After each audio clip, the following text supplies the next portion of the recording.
Magandang hapon mga ka-agri.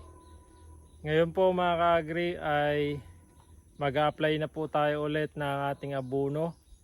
So ito po yung ating pang-apat na pag-a-apply ng abono mga ka-agri. Bali ang gagamitin po natin ngayon ay 4600 at 1620. So yan na po yung gagamitin natin ngayon mga ka-agri. Bali ang titimplahin po nating abono ngayon mga ka-agri ay sa isang blue drum po, yung 200 liters.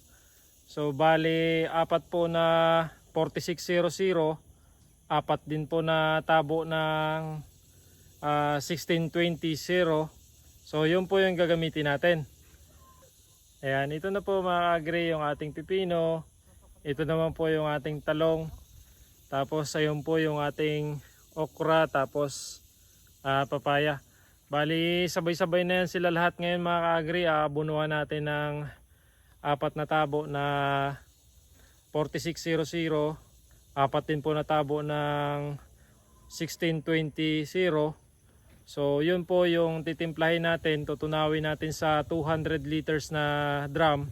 So bali yung dilig natin mga ka-agri, dito po natin ibubuhos kasi po nagbutas tayo sa gilid ng ating tanim. So doon po natin ibubuhos yung ating abono para po diretso agad sa kanyang ugat. Ayan mga agri, tara po magtunaw po tayo ng ating fertilizer. Mga agri, ito po yung ating 4600. Tapos ito naman po yung 1620. So ito mga agri ay taga-apat na tabo po mga agri.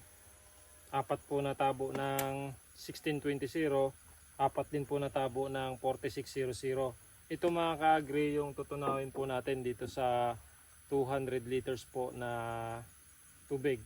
So ito po yung blue drum natin dahil 200 liters po ang laman nito. Bali ito po lahat yung tutunawin natin. Bali ito po yung ating iaabuno ngayon mga ka-agri sa ating mga tanim. Sa talong, okra, pipino, tsaka papaya po natin.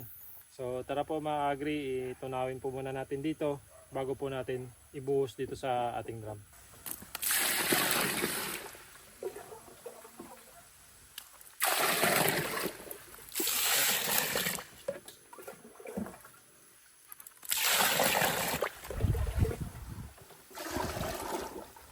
Tagal-tagal din matunaw. 46 1620. Dapat to pag gabi binabad mo. Ikaw kaya ng umaga. Yan na natin yung dama.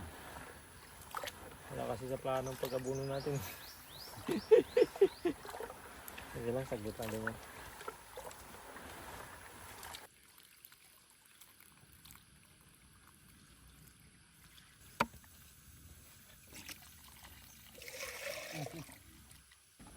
Sa talong natin mga agri ay pang-apat na abono na po natin. Tapos sa ating pong pipino, pangatlong application na po ng abono. Ayan. So yan po ngayon mga ka-agri ang ating pag-aabono sa ating talong at pipino. Ayan mga ka-agri, tapusin na po muna namin tong pag-aabono. Marami pong salamat sa inyong pagsubaybay. Marami pong salamat sa suporta. Ingat po kayo palagi mga ka-agri. Happy farming po sa ating lahat.